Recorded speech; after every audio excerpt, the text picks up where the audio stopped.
Hello दोस्तों, आज की इस वीडियो में आपका स्वागत है। आप लोग देखना शुरू कर चुके हैं भारतीय ज्ञानधारा। आज की इस वीडियो में हम आपको भगवान श्री राम और उनके भाई भरत, लक्ष्मण और शत्रुघ्न के विवाह के बारे में बताएंगे इनका विवाह कहाँ से हुआ था और कैसे हुआ था।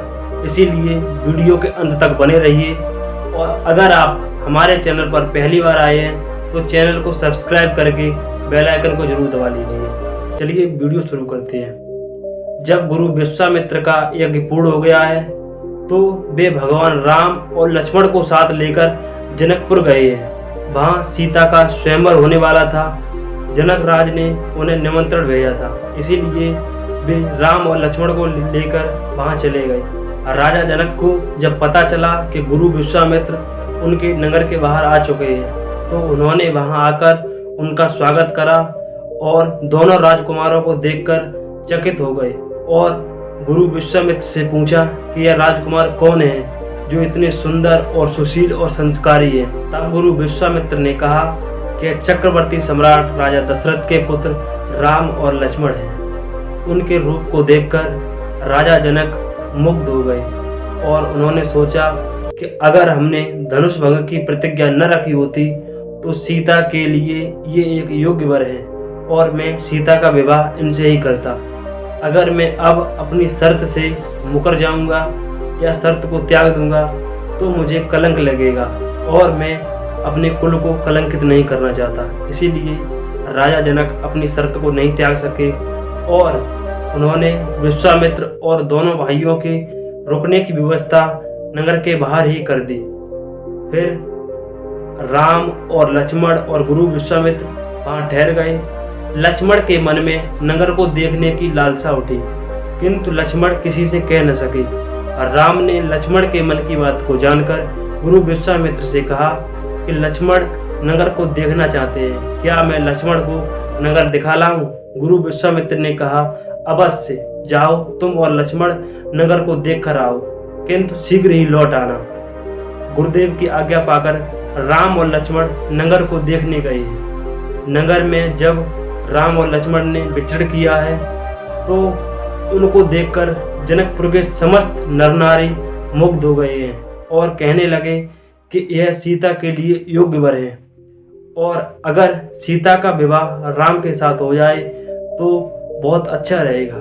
सभी अपने अपने इष्ट देव को पुकारने लगे हैं और कहने लगे हैं कि हे प्रभु, सीता का विवाह राम के ही साथ हो जाए तो अच्छा रहेगा।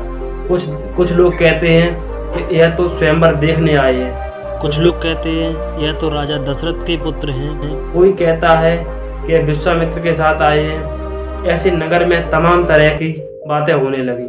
राम और लक्ष्मण नगर को घूमकर जब गुरु विश्वामित्र के पास चले आए हैं तब भी सारे नगर में उनकी ही चर्चाएं होती रहीं। राम ने गुरु के साथ रात्रि भर विश्राम किया। प्रातःकाल ब्रह्म मुहूर्त में जाकर राम और लक्ष्मण ने नित्य क्रिया पूर्ण की और पूजा के लिए पुष्प लेने को वे पुष्प वाटिका में चले गए। वहाँ पुष्प वाटिका की सुंदरता को देखकर वे पुष्प वाटिका में विचरण करने लगे और चुन चुनकर अच्छे फूल चुनने लगे। इधर सीता को भी उनकी माता ने स्वयंवर से पूर्व पार्वती की पूजा करने के लिए पुष्प वाटिका में भेजा था। सीता की एक सखी सभी से अलग हो गई थी। जब उसकी नज़र श्री राम पर पड़ी है तो वह उनके रूप को देखकर वहां से भागी हुई सीता के पास पहुंची और सीता को बुलाकर वहां ले आई जहां भगवान बगीचे में टहल रहे थे और उसने राम की तरफ इशारा करते हुए कहा, सखी उधर देखो। जब राम ने यह आवाज़ सुनी तो राम ने उस तरफ देखा जिधर सीता खड़ी थी। सीता ने राम को देखा। सीता और राम एक दूसरे को एकटक बहुत देर तक देखते रहे। जब सीता की निगाह हटी तो सीता जी वहां से भागकर तुरंत पार्वती मैया के मंदिर में पहुंची और उनसे विनती की कि हे माता, मुझे राम को ही वर के रूप में देना और मैं चाहती हूँ कि राम के अलावा कोई भी मेरा पति न बने। तब माता पार्वती प्रसन्न होकर बोली कि तुम्हारी इच्छा अवश्य पूरी होगी पुत्री, तुम चिंता न करो। फिर राम भी लक्ष्मण के साथ पुष्प वाटिका से चले आए हैं और गुरु के साथ पूजा में भाग लिया और गुरु का आशीर्वाद ग्रहण किया। फिर जब स्वयंवर शुरू हुआ तो राजा जनक ने पुनः एक बार शर्त बताई और कहा कि शिव जी के धनुष को जो भी उठाकर उस पर प्रत्यंचा चढ़ा देगा, सीता का विवाह उसी के साथ होगा। कुछ बुद्धिमानी और ज्ञानी राजा उस शर्त को सुनकर उन्होंने निर्णय कर लिया कि वे धनुष को नहीं उठाएंगे। लेकिन कुछ घमंडी और अहंकारी राजा थे, उनसे रहा नहीं गया और उन्होंने धनुष उठाने के लिए बहुत प्रयत्न किए, किंतु धनुष हिला तक नहीं। और रामायण में गोस्वामी तुलसीदास जी ने ऐसा लिखा है कि रावण और बाणासुर भी उस धनुष को देखकर चले गए, किंतु उसने उस धनुष को छुआ तक नहीं। अनेक राजाओं ने प्रयत्न कर लिए, जब धनुष हिला भी नहीं तो राजा जनक बहुत दुखी हुए और उन्होंने कहा, क्या संसार में कोई वीर नहीं रहा जो इस धनुष को उठा सके? क्या समग्र पृथ्वी वीरों से हीन हो गई? क्या इस संसार में अब कोई भी क्षत्रिय बचा नहीं? राजा जनक के ऐसे वचन सुनकर लक्ष्मण को क्रोध आ गया और लक्ष्मण बोले, जिस सभा में रघुवंश का एक भी वीर बैठा हो, उस सभा में ऐसे वचन आपको शोभा नहीं देते महाराज। आप अगर आज्ञा दें तो समस्त ब्रह्मांड को गेंद की तरह उछाल दूं और कच्चे घड़े की तरह फोड़ दूं। अगर मैं चाहूं तो सुमेर पर्वत को कमल की डंडी की तरह बीच से तोड़ दूं।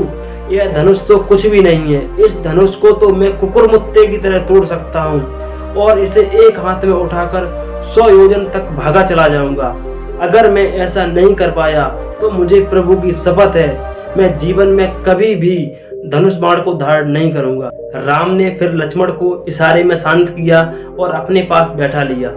लक्ष्मण के ऐसे वचन सुनकर सीता जी प्रसन्न हुई और जनक सपचा गए। सीता जी को चिंतित देखकर, राजा जनक को विकल देखकर और प्रजाजनों को दुखी देखकर गुरु विश्वामित्र ने राम से कहा, उठो और जाओ उस शिव धनुष पर प्रत्यंचा चढ़ाओ।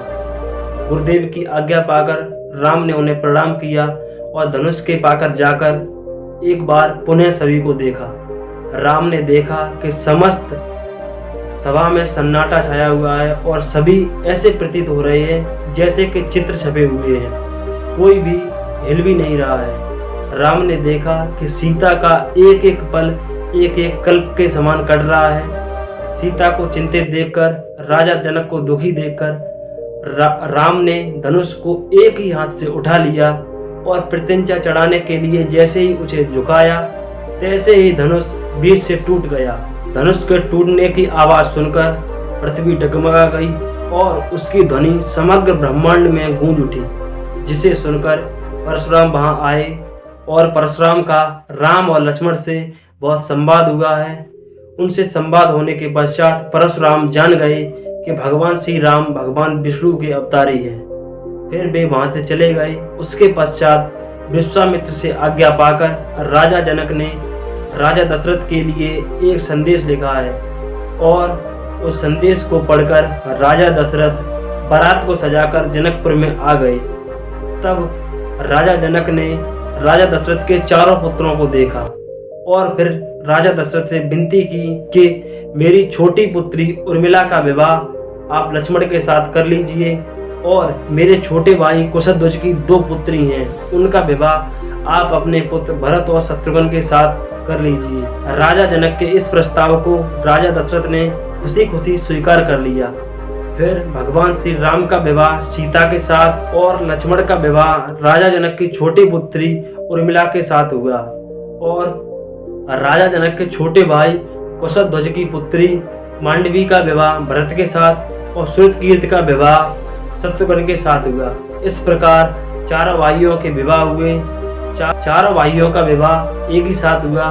इस प्रकार चारों भाई साड़ू साड़ू बन गए और चारों बहनें देवरानी जेठानी बन गई। इस कथा को सुनकर आपको कैसा लगा कमेंट बॉक्स में जरूर बताइए और इस वीडियो को अधिक से अधिक शेयर कीजिए ताकि सभी को पता चल सके राम और उनके भाइयों का विवाह कैसे हुआ था।